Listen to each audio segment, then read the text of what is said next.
Halo semuanya, kembali lagi bersama saya Michael. Di video kali ini kita akan coba membahas update market crypto. Ada beberapa hal yang saya akan coba memberitahu teman-teman juga.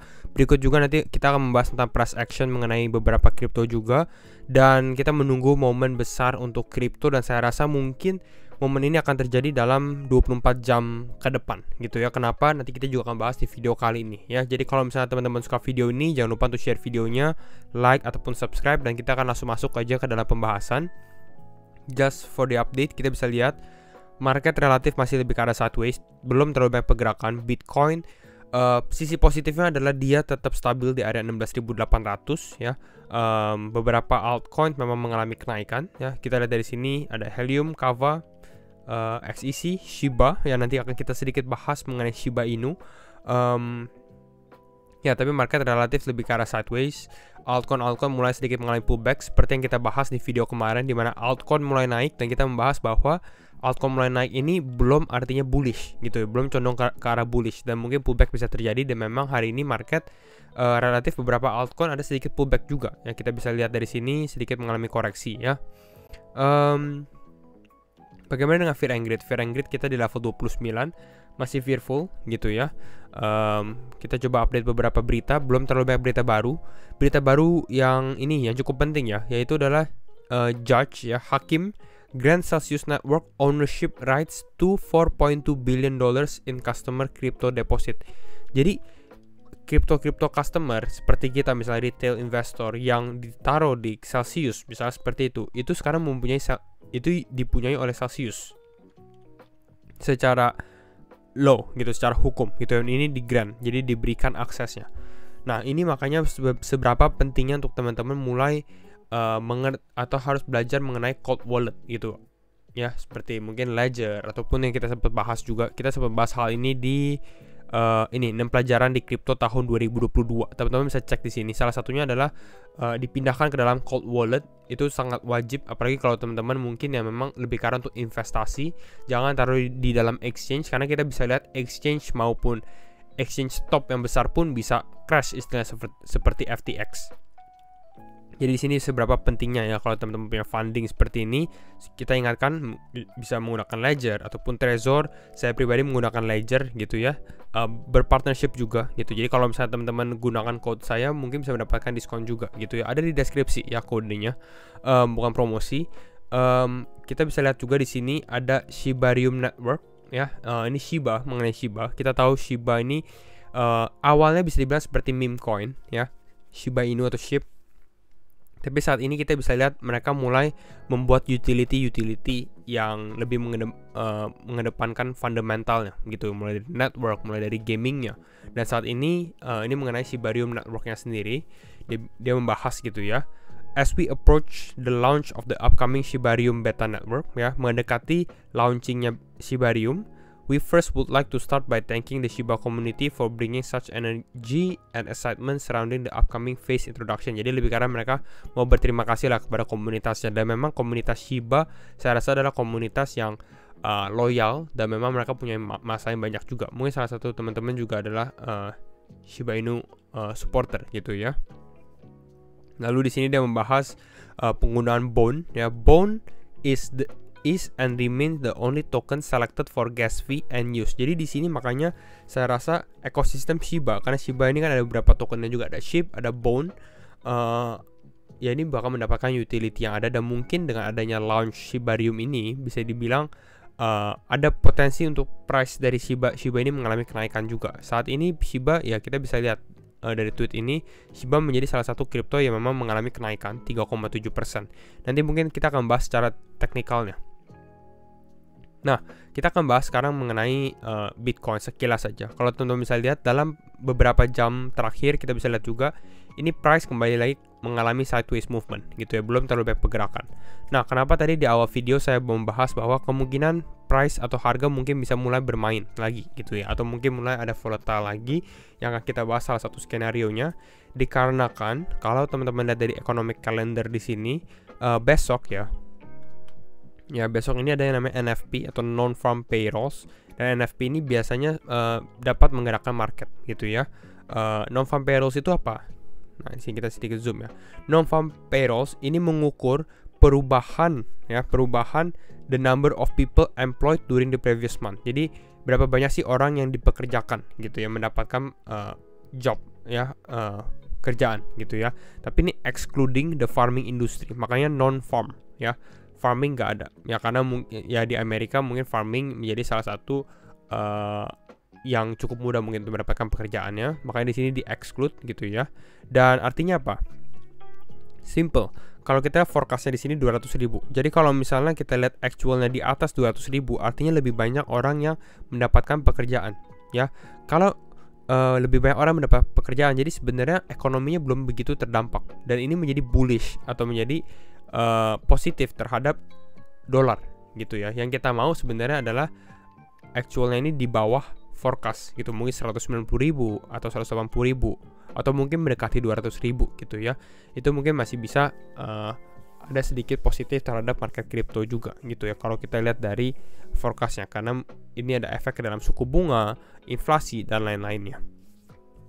Ya, untuk saat ini kita bisa lihat dalam beberapa bulan terakhir forecastnya adalah 200.000, namun kita bisa lihat secara actual kita lihat numbernya ini 261.000, 263.000, jadi lebih tinggi gitu ya dari beberapa dari forecastnya, seperti itu.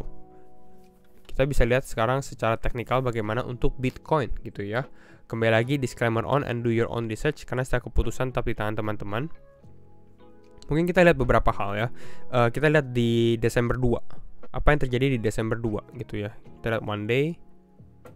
Apakah ada terjadi volatility Desember 2. Oke, di sini kita bisa lihat sedikit nggak terlalu banyak perubahan sebenarnya. Kalau kita di Desember 2 di sini, market masih lebih ke arah sideways, konsolidasi. Kita tahu Desember bisa dibilang range-nya nggak terlalu besar untuk market crypto sendiri. Kita bisa lihat di Desember 2 di sini. Mana ya, di atas sini ya. Dan di 2 Desember di sini market masih lebih ke arah sideways di sini, tapi mungkin pada saat non-farm payrolls ini candle-nya di sini gitu ya. Ada sedikit price action di sini, weak candle gitu ya. Makanya hal-hal seperti ini pada saat mungkin event atau ada data-data yang keluar, biasanya kan tuh market cukup volatile. Artinya teman-teman bisa lihat dari sini ya, ini mengalami penurunan lalu mengalami kenaikan ya, kalau kita lihat dari secara candle-nya saja gitu ya. Ini pada saat di launching datanya ya, non-farm payrolls. Lalu di sini sideways, baru sedikit mengalami kenaikan lagi. Bagaimana dengan November 4 di sini? November 4 kita scroll November 4. Saya rasa November 4 ini lebih ke arah FTX ya, pada saat FTX mengalami crash. Namun 4 November, nah ini kita bisa lihat 4 November di sini yang terjadi adalah movement dari Bitcoin yang cukup lumayan volatile gitu ya. Di sini 4 November nih, mendekati NFP, ini market mulai mengalami kenaikan gitu ya. Lalu ini mulai mengalami drop yang besar ya, tapi ini drop yang besar ini dengan adanya FTX crash juga gitu. Jadi ya ini drop besar pun lebih ke arah bukan karena NFP, tapi lebih ke arah karena FTX yang tiba-tiba insolvent gitu ya, nggak bisa customer nggak bisa withdraw, panik dan lain-lain, makanya ini membuat Bitcoin jatuh. Namun kita bisa lihat di sini dengan di 4 November ini market mengalami kenaikan gitu ya. Jadi bisa dibilang ya sebenarnya NFP ini cukup volatile. Nah sekarang kita balik lagi ke kasusnya kita ya. Kalau kita lihat kasusnya kita, yang terjadi adalah untuk Bitcoin saat ini ya kita konsolidasi di range ini gitu ya. Dan kita harapkan sebenarnya untuk besok pada saat NFP gitu ya, ini range-nya mulai terbentuk gitu, atau mungkin membesar lah gitu, karena di sini range-nya lumayan kecil. Dan ini beberapa hal yang kita bisa lihat. Bitcoin saat ini masih konsolidasi di area 16.800. Kita bisa lihat dari sini masih menjadi resistance yang cukup kuat. Kemarin pada saat FOMC minutes keluar ya, saya lupa update juga di Telegram. Ya ada FOMC minutes, ini sedikit mengalami kenaikan ya. Testing ke area 16.991, tapi ini belum berhasil break 17.000 ya. Jadi kita bisa bilang 17.000 juga menjadi psikologi ya, angka psikologi untuk market. Artinya bulls ini belum berhasil untuk mengalami kenaikan. Kalau saya lihat saat ini sebenarnya posisinya lebih condong kita sedikit negatif gitu ya. Mungkin mencari posisi short kali ya, karena altcoin juga mengalami kenaikan. Yang kita harapkan mungkin Bitcoin mengalami sedikit kenaikan secara short term, lalu mengalami penurunan weak candle di sini, tapi secara time frame kita masih lihat untuk Bitcoin kembali lagi mengalami kenaikan dulu nih, testing ke 17.200. Ini masih menjadi poin kita. Kenapa kita masih bilang Bitcoin masih bisa ke 17.200? Itu mungkin pertanyaannya. Ya dikarenakan kita bisa lihat ya Bitcoin masih hold range ini gitu. Karena Bitcoin masih berada di area tersebut, di area yang kita sempat bahas. Makanya posisi atau skenario seperti ini masih possible. Kecuali Bitcoin mulai lose low di sini atau bermain di area ini, agak sedikit susah untuk Bitcoin testing lagi ke area 17.200 lagi. Gitu ya. Namun untuk saat ini mungkin lebih karena untuk short term Bitcoin mengalami penurunan dulu, baru mulai mengalami kenaikan lagi. Ini secara mungkin movement gitu ya. Ini kalau menurut analisa saya juga gitu ya. Kembali lagi disclaimer on and do your own research juga. Selama sebenarnya yang kita perhatikan selama support ini holds juga gitu ya. Selama supportnya dia holds. Mungkin testing ke area 16.600 atau 16.500 saya rasa ini possible ya, ke area skenario ini. Apakah bisa testing ke blue box ini atau ke area biru ini? Saya kira sebenarnya nggak terlalu possible gitu ya. Kalau misalnya dia testing mungkin kembali ke bawah sini, ini mungkin cukup bearish ya. Artinya dia mengalami pelemahan yang cukup kuat juga. Ya mungkin dia testing ke area ini lagi, low sebelumnya di sini gitu ya. Untuk trigger stop loss di sini. Jadi ini masih possible untuk mengalami kenaikan lagi gitu. Jadi areanya mungkin ke area sekitar 16.600, 16.500-an. Ya ini yang saya lihat untuk posisi, mungkin posisi possible long untuk Bitcoin juga di saat ini. Ya, kalau mungkin nanti melihat dari hasil NFP juga gitu ya. Jadi kira-kira ini untuk Bitcoin. Sedikit kita bahas juga Shiba. Bagaimana dengan Shiba? Oke. One day time frame ya. Saya bahas di one day aja untuk Shiba. Nah, kalau kita lihat Shiba, secara sentimen ya, kalau kita lihat dari Shibarium ini mereka mulai ada update dan lain-lain, ini cukup bagus gitu ya. Kalau misalnya Bitcoin mulai mengalami kenaikan, bukannya tidak mungkin untuk Shiba ini testing lagi ke area range-nya ini, ke garis warna kuning. Kita bisa lihat dia testing berapa kali, 1, 2, mungkin bisa bilang 3 ya, tapi kita mungkin 2, 3, 4, 5, 6 kali dia testing ke area ini. Jadi kita bisa bilang ini menjadi resisten trend yang cukup kuat juga untuk Shiba gitu. Possible dia mungkin movement up ya pada saat Bitcoin break dari range tersebut. Bitcoin testing ke 17.000, mungkin bisa ke 17.400.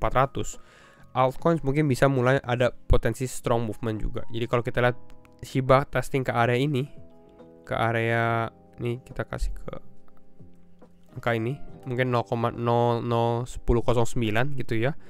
Ini nggak pas, cukup mungkin gitu ya. Ini kenaikan sekitar 17% ya. Kalau kita tahu kripto naik 17% dalam satu hari, apakah mungkin tidak? Ya mungkin gitu ya. Walaupun memang dalam range beberapa hari terakhir ya sedikit susah gitu ya, karena low liquidity menjelang akhir tahun dan lain-lainnya. Namun saya rasa ini ada possible, dan mungkin di sini kita bisa membuat box juga. Nah, mungkin di area ini adalah possible area untuk short juga gitu ya. Short dikarenakan apa? Dikarenakan dia udah hit resistance gitu ya. Dikarenakan dia hit resistance, jadi possible sebenarnya di sini ada potensi pullback juga untuk Shiba ya. Kalau kita lihat dari hype-nya dia dari Shibarium ini, kalau kita melihat dari potensi seorang trader juga ya. Jadi mungkin kira-kira itu dulu untuk update sedikit. Kita bahas Shiba, kita bahas Bitcoin juga. Dan kalau misalnya teman-teman suka video ini juga, jangan lupa untuk share videonya, like ataupun subscribe. Dan sekali lagi thank you semua for watching, and see you in the next video. Bye bye.